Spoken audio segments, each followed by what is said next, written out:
Hello, my name is Wanda Reid, and I am the president of Alpha Kappa Alpha Sorority Incorporated, Eta Alpha Omega chapter right here in Rock Hill, South Carolina. Welcome to the Managing Your Credit in a Crisis workshop. This is the fourth presentation in our Building Your Economic Legacy series, and we welcome you here this afternoon. Now, we will hear from Dr. Kellie McCorvey. This series is aimed at equipping the community with critical information that will improve their financial lives. Our first workshop was Surviving the Financial Challenges of Coronavirus. Our second workshop was Budgeting Basics for Difficult Times. And our third workshop was Protecting Your Financial Assets. Our hope for today's workshop is to equip you with the basic knowledge to understand how credit scoring works and what factors could impact your score, particularly during this widespread financial upheaval. Our workshop guests will let you pick actions that limit damages to your scores and improves your financial wellness. You may be relying on your credit more than ever. Knowing how credit scoring works will help you pick actions that limit damage to your score.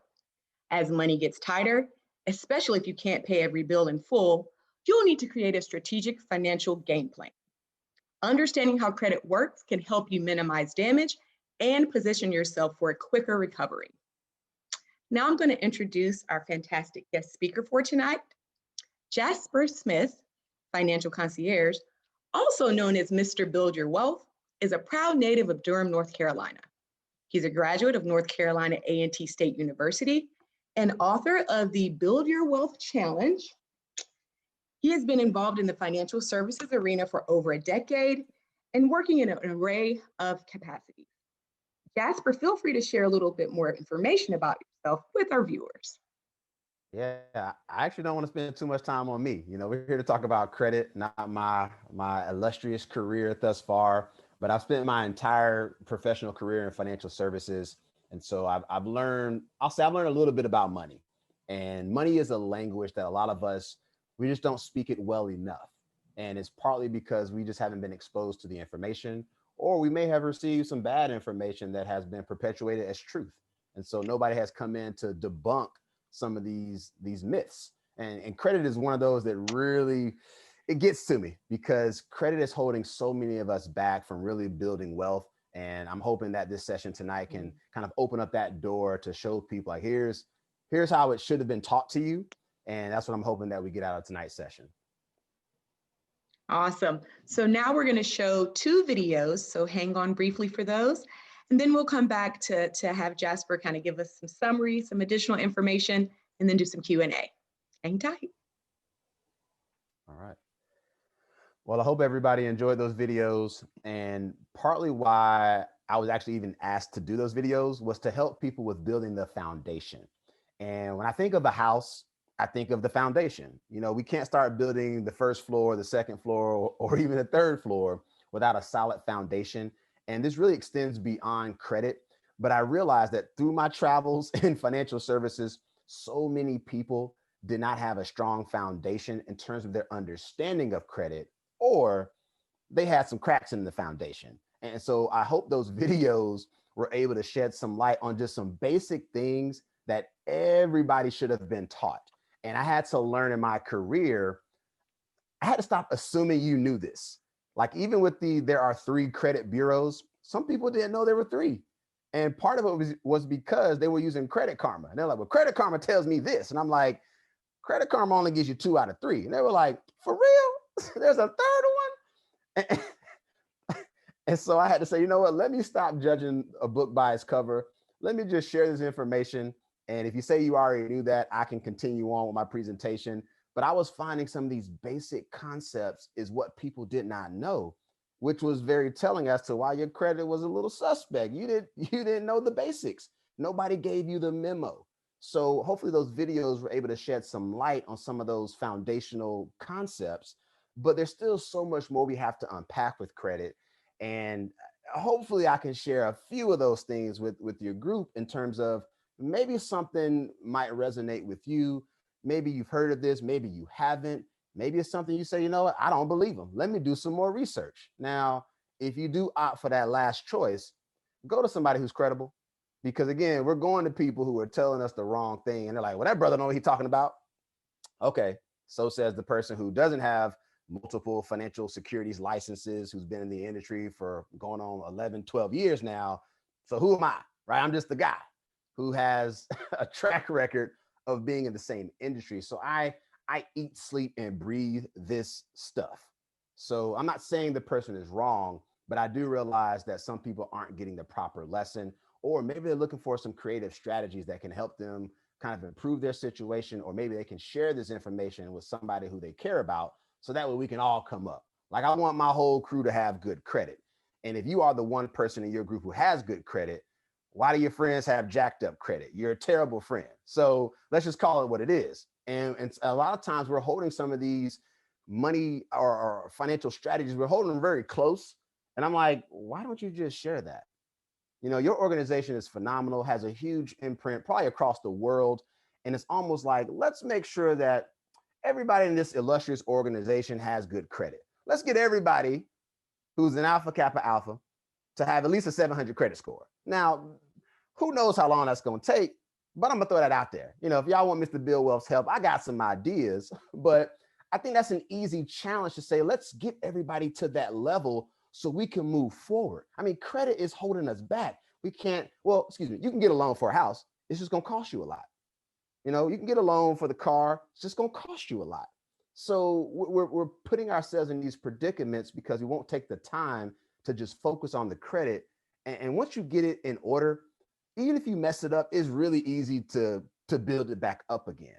So believe you can mess it up and fix it, and mess it up and fix it again.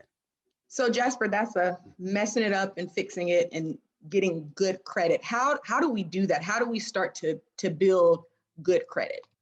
Yeah, so great question. I think for starters, if you're brand new and let's say you're just starting your credit journey, looking at a secured credit card, you know, that's your, we'll call it your commitment to your financial institution, be it a bank or a credit union, to say, well, we can't really trust you, but if you put some money down, we'll set that as your limit. So now you can't really abuse the system because you're setting the limit. Some people also don't even realize you don't even need a credit card to get started. So one of the things I've shared with people is it's called a credit builder loan. And essentially you start making payments. So let me take a step back. In a normal loan, you apply, you get the money. So a credit builder loan says you apply, you get no money right away, but you start making payments as if we gave you the money. So that reporting is happening every month that you're paying on a loan.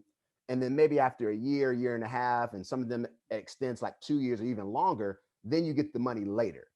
And so it's a way to show the activity, to build the record, the traction that, okay, you're paying it on time, all the time, you're looking good.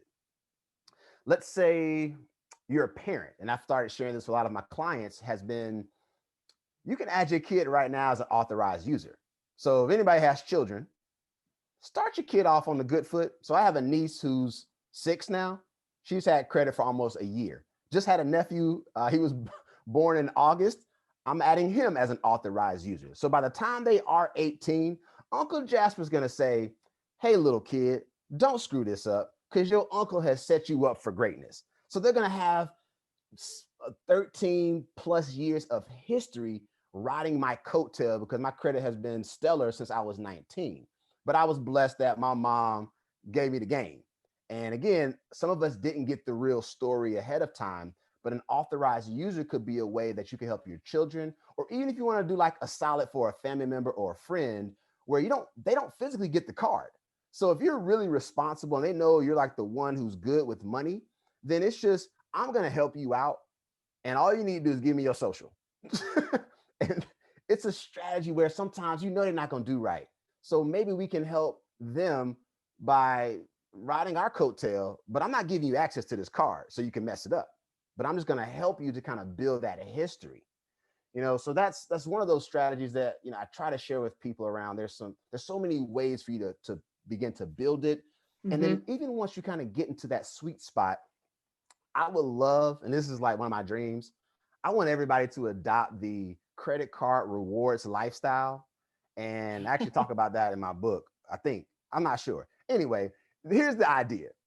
If you are really responsible, I live in California, right? I'm from North Carolina. Flights are expensive. So I'm always trying to figure out which one of my friends have flight miles that I could get for the low, or could I do a favor, or all the normal spending that I do, like eating, gas, basic life essentials, put it on the credit card. You were already going to pay cash. So I can rack up a bill of stuff I was going to pay cash for anyway, transfer that to the credit card with rewards, and whichever rewards speak to you is the one you should have, whether it's flight miles, points, cash back. So now all this spending I do every month, I pay off the bill in full. So the interest rate never applies to me because I'm never being charged interest, and I'm reaping all the benefits of the rewards. And think about the time we're in right now. Oh, I can't wait till the world opens up because I got points, baby. And I'm ready to book these flights, and we flying first class to North Carolina and back to California. That's how we roll. But I pre-planned all of this stuff, kept my credit good, got the history, and I got the points. And I never put myself in a financial bind. So it does take a person who's disciplined to really adopt this credit card rewards lifestyle, but we all have it in us to do it. It's just nobody's holding us accountable. But I would love for everybody to get that rewards card, spend all that money every month, pay off the entire bill, and just keep living this life. It's incredible. I would love everybody to live life. That's awesome. And I think one thing you said is kind of just maintaining it and keeping it up and staying on top of it. So let's say I try to adopt the rewards lifestyle and I fall behind. Do you hear about these credit fixing companies, credit repair companies? What's your take on that? And can you pay to have your credit repaired without doing any of the great things that you've mentioned thus far? Okay, I'm not going to say they're all scammers, but a lot of them are. You're paying essentially to wait for them to do some work on your behalf, work that you could have done for free before you get your update. So there's always this 30 to 45 day lag, whether somebody's sending a letter or you're disputing something online. And so these companies are charging you, and I know one, it's $100 per month. And you don't get anything in between this month of waiting until they give you an update 30 days from today. And so I'm like, well, just pay me $100 and I'm going to do nothing for 29 days. And I'm gonna call you back on the 30th and say, you know what? Nothing happened. Let's try again next month. I mean, that's essentially what some of them are doing. Again, they're not all crooks. Some of these people are actually educating people and then showing them and helping them the right way. But many of these credit repair companies and debt consolidation firms, they are preying on people who are looking for the quick out, who already don't have any money, and then you're paying them all this money that probably could be used to pay off debt, but you've been kind of smokescreen with this. If I pay them, they'll do a better job. So I'm not telling you what to do, but I would say learn a little bit more about how you fix your credit, and you will realize it doesn't take that long. I mean, give me 30 minutes, boom, bam, done. We out of here. Like, I'm not charging you $100 per month. So maybe you pay me one time, but I give you the playbook and say, follow this and give yourself 6 months. That's about all you really need. Now that's super helpful. So I have two more questions, one related to credit and then the other not related to credit, kind of an off-topic question. No problem. And the first one really isn't related to credit. So I have read your book, and would you share kind of one tip out of your book related to credit that would be helpful? And then make sure to give the people your website, because I want them to be able to have access to you. And if you get the book, there are all types of templates that he offers. And so you'll be getting my email soon with my request for those. But could you share kind of one tip from the book related to credit, and then make sure you give out the website so folks can. Absolutely. The one thing I share with everybody, you have to go to annualcreditreport.com and just get your reports. I don't care about all the different apps. I don't care about which card offers a FICO score. Go to the source. We keep going around everywhere else, but yet we don't go to the source. So I know I mentioned going to annualcreditreport.com.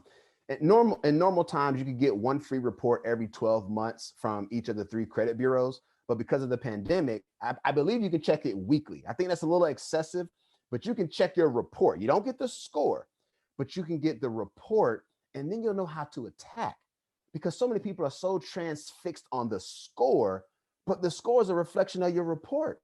So I love when people say, man, I think my credit's a little suspect. I'm like, well, what's your score? I don't know, but I think it's bad. I'm gonna say, great, let's leave it at that. Let's get these reports, let's get to work, and I know your score is gonna improve. So that's one of the simple things I mentioned in any credit talk that I do. Thank you for getting the book. That's the Build Wealth Challenge. And you can find that at it's on Amazon, the Build Wealth Challenge by yours truly. Well, but the BuildWealthMovement.com is my website, and that same link from that page goes to the Amazon site. But honestly, how long did it take you to read that book? Maybe Quick 30 minutes. read, eight challenges, quick read. And I thought I was pretty good with money, but it was very helpful. And it was just a mindset shift for me. So awesome. You said the key word, short and sweet. And I want to make financial planning simple, because so many of us are afraid and embarrassed about our situation. I'm fine. I don't care anymore about what you haven't done before you meet me. Let's just laugh about it. Yeah, you messed up. Okay, what do we learn? Let's not repeat the process, because you will not build wealth doing the same thing you've done up until this point. So you're right. I got to change the way you think, and I got to attack those emotions. I got to change or help you to address how you feel towards money. Awesome. And then my final question, and it should be a pretty easy answer for you to give. What made you choose North Carolina A&T? What made you choose an HBCU school? We don't have enough time for that. So look, I'll keep Give us the 20-second response. So part of it was I'm the youngest of three, and I almost broke the legacy. So brother, sister, and my dad. So all three attended HBCUs. So I didn't want to mess up the legacy of attending an HBCU. And then I just so happened to stumble upon a baseball scholarship to the finest institution in this world, North Carolina Agricultural and Technical State University. I don't need any, unless you're an Aggie, you wouldn't understand. But the experience for anybody, the experience from anybody who attends an HBCU, we speak about our college experience differently than anybody else. Hands down, correct. Bar none. You love your school like I love my school, but they put some hands on me while I was there. And so I am the way I am because of the professors, the deans, my friends. I'm not affiliated with the Greek organization, but I have friends in all of them. I went to everybody's party. I respect all of that you do in the community. And that's what it is, a huge community that I know has the power to really build some wealth, but we got to shake it up a little bit. So I've got some ideas, and we'll talk offline about that. But I love that experience. Everybody said, I wish I could do another 4. If I could make money and then have that school, life would be great. I could just wake up and have fun with my friends. So definitely love the fact that I attended an HBCU. Awesome. Thank you so much. You are very welcome. Well, thank you, Jasper. I learned a ton in that quick session. So I appreciate all of your time and the knowledge that you have on credit repair, because that speaks to me.